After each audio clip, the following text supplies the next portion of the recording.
What is going on, everyone? Brad here from MTG Jankster, coming at you with a little bit of a different video. Today we're not be doing a deck tech. We are going to be doing a unboxing video. I honestly didn't really expect to get this box anytime before Christmas. As some of you guys are familiar, the Secret Lair dropped.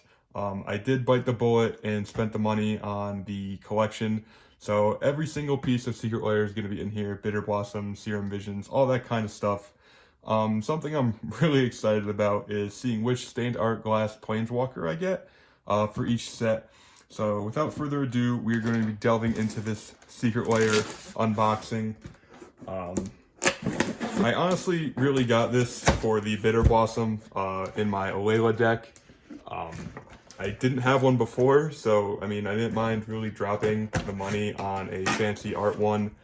The tokens are a plus because, you know, I really am a sucker for tokens and arts and all that kind of stuff.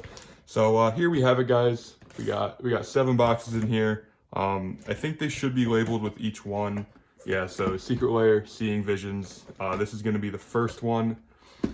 Then we got OMG Kitties. Really nostalgic about OMG Kitties because Arabo was my first ever EDH/Commander deck tech.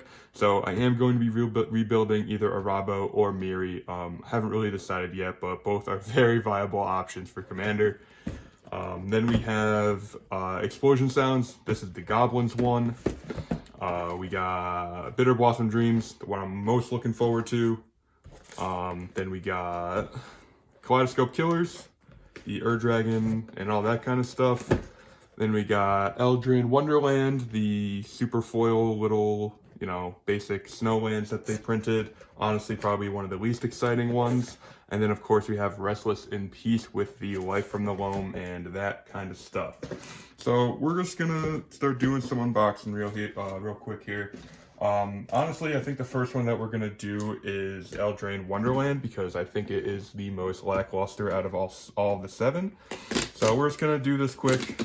We're just gonna show off what's inside. They all come in this really cool little box. It says Secret Lair on it. They did a really good job packing this. Really good job with the box art. It actually really is a really cool box. So you kind of do get your money's worth when it comes to that in terms of storage. But we're just gonna try and figure out, oh, it's just flap. All right. So here is the snow-covered lands that we have for the Secret Lair. Let's see what we got here. Wow, they did a really nice job packing these. Foils aren't too warped. I know Wizards of the Coast has a problem with foils. We have the snow-covered plains there. We have the snow-covered island, snow-covered swamp, snow-covered mountain, and of course the snow-covered forest. I am primarily a green player, so I'm very excited about this snow-covered forest. It is really beautiful. Like I said, if you didn't buy the collection, honestly, this is the one that I would honestly say you can skip out on. 5 foil snow-covered basics are for, what is it, $29.99? Isn't really that worth it. I mean, if you're a collector, obviously it is worth it. And this was pretty much the free one that I got when I ordered the bundle because you did save a decent amount of money if you got the bundle. But what I'm more excited about for this specifically is the Stained Art Glass Planeswalker, as mentioned before. This is the one we have for the Eldraine Wonderland, and let's see what we got. Awesome, we got Gideon Blackblade. Honestly, one of my favorite Planeswalkers in the entire set from War of the Spark. Wow, that is absolutely gorgeous. We're just gonna open it up real quick. Hopefully that little bubble on the inside isn't damaging to the card, but we are sure going to see. And there we have it. Yep, we are all good. Foil Gideon Blackblade. Wow, that is absolutely stunning. The stained glass really is something that I really do like. So yeah, we got Gideon Blackblade with our Eldraine Wonderland. Next up, we are going to, let's see, we're gonna do Kaleidoscope Killers. So let's get this stuff out of the way. Get all these wrappers out of the way. We're just gonna lay out some of our cool stuff we got here. And don't worry guys, as soon as I end the video, we are going to be putting this stuff right into sleeves, if not right into decks. I know this is a collector's item, but I do plan on using a lot of these cards because they are just absolutely gorgeous. And like I said before, I really am a sucker for art. Like I said, this is the Kaleidoscope Killers one. We're just gonna open this bad boy up. And there we have Reaper King front and center. Reaper King is honestly one of the funniest commanders that you could honestly ever build. Scarecrows doesn't have a lot of support, but I mean, with changelings and everything, Scarecrows can really be something that is really fun, really cool at the commander table, and honestly really powerful. So we got Reaper King here. We have Sliver Overlord here. Honestly, never really owned one. So Sliver Overlord is a card that I do kind of want to use, but I know slivers are kind of frowned upon. Anytime you really see someone playing a sliver deck, it really isn't that great of a time. And then of course, Dragon. Like I said, I started playing EDH around the time where all the tribal decks were coming out. Dragon was one of the cards that I did buy, and one of the decks I did buy. Dragon is really a fun card. It's a really fun commander. And for Dragon Tribal, I mean, you can't really go wrong with the Dragon because you do get a lot of the 5 colors. But yeah, there we have Kaleidoscope Killers. Gonna put those right there for you guys. And then we have our Planeswalker for this pack. We're just gonna flip her right over. And we got a Johnny the Great-Hearted. Super psyched about this. I kept seeing that people were getting the Ajani. Ajani is one of my favorite characters in all of Magic. Every single Planeswalker he has printings of. He's most guaranteed my favorite card in the set. He's just a badass cat with a giant scythe. So we're gonna open this up, and it looks like, you know, a lot of those little bubbles on the inside of the packaging have no effect on the card. So yep, and there we have it, a Johnny with a stained glass foil. And we're just gonna put that bad boy right there. We're just gonna speed things up a little bit. We got explosive sounds here, aka the Goblins one. So we're just gonna tear this bad boy open. I'm actually going to be re-gifting this as a present for someone. One of my very close friends, he plays a Goblin deck, so a Worth of Raid Mother Goblin deck. So a lot of these cards he has in the deck, so having these alternate arts for them, you know, are really going to be something special. So yep, like I said, this is the Goblins one. We have Goblin Bushwhacker, we got Goblin Sharpshooter, Goblin King, and Goblin Lackey, and of course Goblin Pile Driver. These arts are honestly fantastic. They're really cool, really corny, kind of goofy. Not really your traditional type of Magic art that you see unless it's in like an unset. So yeah, these arts are fantastic. I do kind of wish they were foil, but like yet again, you are getting 5 cards, like 5 actual cards that aren't really lands. So not having them foil is kind of understandable, but you know, you're paying $200 for a product that you are gonna collect, gonna keep. So you do hope they are foils in the long run, but like I said, not the end of the world. And then of course we have our foil stained glass Planeswalker, which is Nahiri, Storm of Stone. Not the biggest fan of Nahiri, but she is really cool. If you play an equipment style deck, obviously in the Boros colors, you're going to be wanting to run her. Really cool card, really nice art, foil of course. But yep, that is the one we got for Explosive Sounds.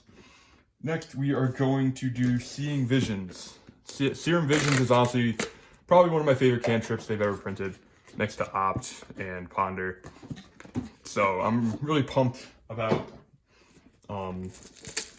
this one as well. Same box, same sort of stuff. Seeing Visions on the side. And of course, we have the Serum Visions cards. Ooh. Got a little dented, not too bad, on the stained glass Planeswalker. We're gonna see what that is in a moment. And of course, Serum Visions, 4 different copies of it, all foil, all new art. A lot of really weird art in the Serum Visions. A couple of them with the faces and all that are really freaking weird, but I'm all for it. There's the first one. We got the second one. This is honestly probably my favorite one with the skull on it. We got the person drinking drinking the tea or whatever, coffee, whatever it wants to do. And then of course we have this one with the trident on it. This one is really cool. Also, all of them have different flavor texts, so I feel like this is a really cool thing that Wizard of the Coast did for this one. So yeah, we have all 4 Serum Visions. Gonna open up our Stained Glass Planeswalker, gonna flip it over real quick. Ashiok Dream Render. I saw this and it was honestly my favorite Planeswalker in the entire set next to a Johnny. Ashiok is really sweet. I play him in my new Lazav kind of combo deck with Phage the Untouchable and all that kind of stuff. So it does say target player, so that target player can be used. So Self-Mill is obviously a deck that this bad boy can go in. So next we are going to go with Bitter Blossom Dreams. Bitter Blossom, a very powerful card, seen in Modern play, all that kind of jazz. Not the best commander card, but it is a card that I certainly do want for my Alayla deck. Did post a video about that one, and oh my god, look at that. Whew. So there we got the Bitter Blossom front and center. I thought it was foil at first, but I guess it isn't. Not the end of the world, because Bitter Blossom still is a like $30 to $40 card. And having this alternate art really is something that I do enjoy. I really do like this art just as much, if not more, than the original. So we have Bitter Blossom there, and then all 4 fairy tokens. I do like how they incorporated the fairy tokens. Not a lot of people, you know, enjoyed the fact that they did fairy tokens. But then again, you're paying $40 for a $40 alternate art card. The tokens are just kind of, you know, something else to get you to buy the product, I guess, but it really is a nice card. Then of course we have the alternate art Planeswalker, and we have another Gideon Blackblade. Not really gonna complain about that. Gideon, like I said, is a really sweet card. Any deck that you really play white in, he's kind of gonna fit in, especially if you're playing mono white. And I just realized after recording most of this, I should have had a playmat underneath. But what are you gonna do? Got really excited when the UPS guy came. So next up, we're gonna do Restless in Peace. This is the Life from the Loam one. I do play Life of the Loam in a couple of decks. Most of them, or the most important one, honestly, being Windgrace. Windgrace is one of my favorite decks. Is one of my most, if not the most competitive deck that I have. So having Life of the Loam in an alternate art is going to be really sweet. So we got that. Gonna just take this out. Just gonna put that alternate art Planeswalker right in there. And of course, yeah, it comes with Bloodghast. People were really upset with this one because of the reprint value. A lot of people just were looking for good reprints in this set with alternate art. We did get a lot of good reprints, but the value, of course, in this one is one that, you know, people aren't really pleased with. But at the end of the day, you know, it's your choice to buy the product. But Bloodghast, of course, and then we got Golgari Thug. Really cool card. Nice art there with the Raven on it. It's got the Raven on Bloodghast too. And then, of course, Life from the Loam, one of the all-stars in the modern Dredge decks. Really sweet card there. I really do dig the art. I loved the art from Ultimate Masters or whatever Master set that it was printed in. But this art right here, honestly, takes the crown. I really do love this art for it. So we got those 3 right there. And then, of course, we are going to flip over our Planeswalker. Sorin, Vengeful Bloodlord. I love this Sorin. I love a lot of the Planeswalkers from this set, to be completely honest. But Sorin is one of them that I do actually play. I play a Regna and Krav partner aristocrat style life gain deck. And Sorin is one of the heavy hitters in that deck. One of the few Planeswalkers I do play in that deck. So that is going right inside of Regna and Krav. And finally, we're going to do OMG Kitties. Honestly, the art on these ones are some of the best in the entire Secret Lair. And it really has inspired me to rebuild Cats purely on a nostalgia factor. I had Cats for a really long time, but I did end up taking it apart just because I stopped using it for a vast majority of games. I just started building other decks, and you know, when you get more decks, some of them tend to just filter out. And it's a shame, but Cats was really fun. These are foil. The art on this is absolutely ridiculously adorable and absolutely stunning. I don't remember the name of the artist who did these, even if they all, I think it's just a bunch of different artists, honestly. So we got Leonin War Leader here. We got Regal Carol here. Quasali Slingers, still can't pronounce that card. Of course, Arabo, his majestic mane is just flowing up in there. And then Miri Weatherlight Duelist, and of course the 2 cat tokens. Let's see if we can find a place to put these. We're going to put Arabo and Miri up front because they are the legendaries. Alrighty, so we're just going to put that right over here. And of course, our final Planeswalker foil stained glass is going to be another Ajani. Again, not really upset about this. Ajani, like I said, honestly my favorite character in all of Magic. He's just a badass cat dude, and there's nothing that people can do to stop that. So that's it, guys. That is our Secret Lair unboxing. Really happy that I did make this purchase. A lot of these arts are absolutely phenomenal. Eldraine Wonderland with Gideon, Kaleidoscope Killers with Ajani, Cats with Ajani, Nahiri with the Goblins. We got Ashiok with Serum Visions, another Gideon with Bitter Blossom. Kind of doesn't really make sense since Gideon's, of course, white, and Bitter Blossom being, mono black. And then, of course, Sorin, Vengeful Bloodlord. And that is all I have for you guys today. If you enjoyed the video, of course, please make sure to drop a like, hit that subscribe button for more Magic the Gathering related videos. That has been my Secret Lair unboxing. And yeah, guys, hope you enjoyed. Let me know what you were most excited about when you picked up your Secret Lair. If you bought the bundle, if you bought each of them individually. Yeah, leave a comment down below what you think. And I will see you guys in the next video. Peace out.